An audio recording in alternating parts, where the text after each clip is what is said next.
नमस्कार दोस्तों, GC learning point में आपका स्वागत है। दोस्तों, आज मैं आप लोगों को बहुत ही मज़ेदार कहानी सुनाने जा रहा हूँ। आशा करता हूँ कि कहानी पसंद आएगा। अगर कहानी पसंद आए तो please like, share and subscribe करना ना भूलें। दोस्तों, आज की कहानी का शीर्षक है रंगा सियार।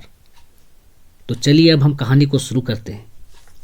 एक बार की बात है कि एक सियार जंगल में एक पुराने पेड़ के नीचे खड़ा था।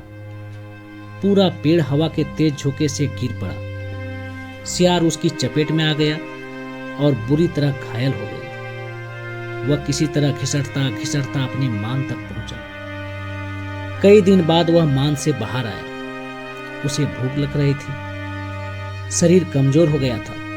तभी उसे एक खरगोश नजर आया। उसे दबोचने के लिए वह झपटा। सियार कुछ दूर भागकर हांफने लगा। उसके शरीर में जान ही कहां रह गई थी। फिर उसने एक बटेर का पीछा करने की कोशिश की। यहां भी वह असफल रहा। हिरन का पीछा करने की तो उसकी हिम्मत भी ना हो। वह खड़ा होकर सोचने लगा। शिकार वह कर नहीं पा रहा था। भूखों मरने की नौबत आई ही समझो। क्या किया जाए? वह इधर उधर घूमने लगा, पर कहीं कोई मरा जानवर नहीं मिला। घूमता घूमता वह एक बस्ती में आ गया। उसने सोचा शायद कोई मुर्गी या उसका बच्चा हाथ लग जाए। सो वह इधर उधर गलियों में घूमने लगा। तभी कुत्ते भौं भौं करते उसके पीछे पड़ गए। सियार को जान बचाने के लिए भागना पड़ा। गलियों में घुसकर उनको छकाने की कोशिश करने लगा, पर कुत्ते तो कस्बे की गली गली से परिचित थे। सियार के पीछे पड़े कुत्तों की टोली बढ़ती जा रही थी और सियार के कमजोर शरीर का बल समाप्त होता जा रहा था। सियार भागता हुआ रंगरेजों की बस्ती में आ पहुंचा। वहां उसे एक घर के सामने एक बड़ा ड्रम नजर आया। वह जान बचाने के लिए उसी ड्रम में कूद पड़ा। ड्रम में रंगरेज ने कपड़े रंगने के लिए रंग घोल रखा था। कुत्तों की टोली भौंकता हुआ चला गया। सियार सांस रोककर रंग में डूबा रहा। वह केवल सांस लेने के लिए अपनी थूथनी बाहर निकालता। जब उसे पूरा यकीन हो गया कि अब कोई खतरा नहीं है, तब वह बाहर निकला। वह रंग में भीग चुका था। जंगल में पहुंचकर उसने देखा कि उसके शरीर का सारा रंग हरा हो गया है। उस ड्रम में रंगरेज ने हरा रंग घोल रखा था। उसके हरे रंग को जो भी जंगली जीव देखता वह भयभीत हो जाता। उनको खौफ से कांपते देखकर रंगे सियार के दुष्ट दिमाग में एक योजना आई। रंगे सियार ने डर कर भागते जीवों का आवाज दी, भाइयों भागो मत, मेरी बात सुनो। उसकी बात सुनकर सभी भागते जानवर ठिठके। उनके ठिठकने का रंगे सियार ने फायदा उठाया और बोला, देखो देखो मेरा रंग। ऐसा रंग किसी जानवर का धरती पर है नहीं ना। मतलब समझो, भगवान ने मुझे यह खास रंग देकर तुम्हारे पास भेजा है।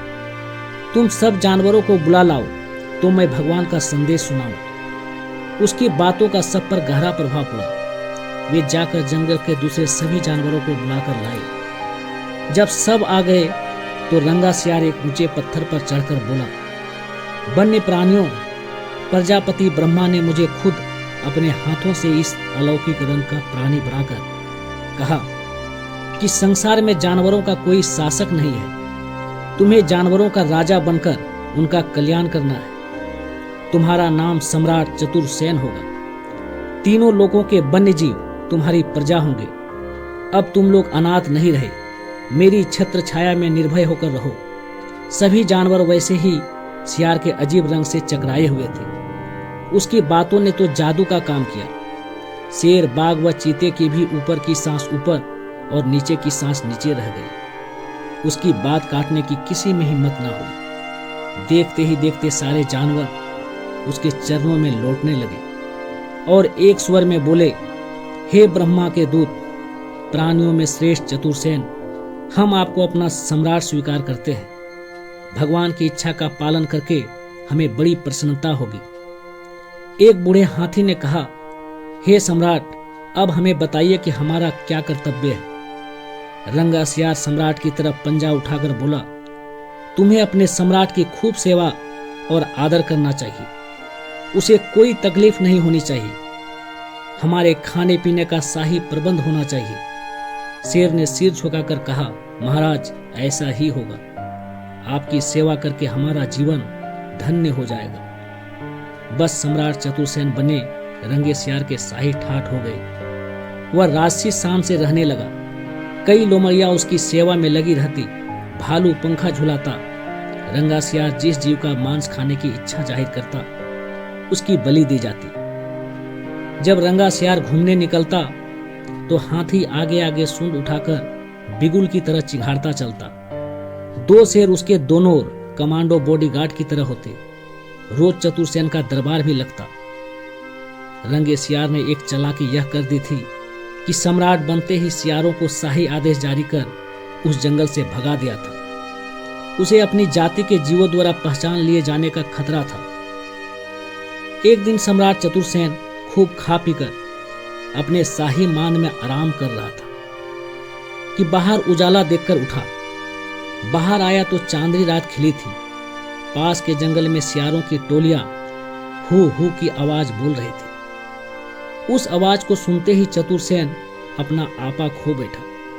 उसके अंदर के जन्मजात स्वभाव ने जोर मारा और वह भी मुंह चांद की ओर उठाकर और सियारों के स्वर में मिलाकर हू हू करने लगा। शेर और बाघ ने उसे हू हू करते देख लिया। वे चौंके। बाघ बोला, अरे यह तो सियार है, हमें धोखा देकर सम्राट बना रहा, मारो नीच को। शेर और बाघ उसकी ओर लपके और देखते ही देखते उसका खेल खत्म कर डाला। इस प्रकार रंगे सियार का अंत हो गया। दोस्तों, कहानी कैसी लगी कमेंट करके जरूर बताइएगा। धन्यवाद।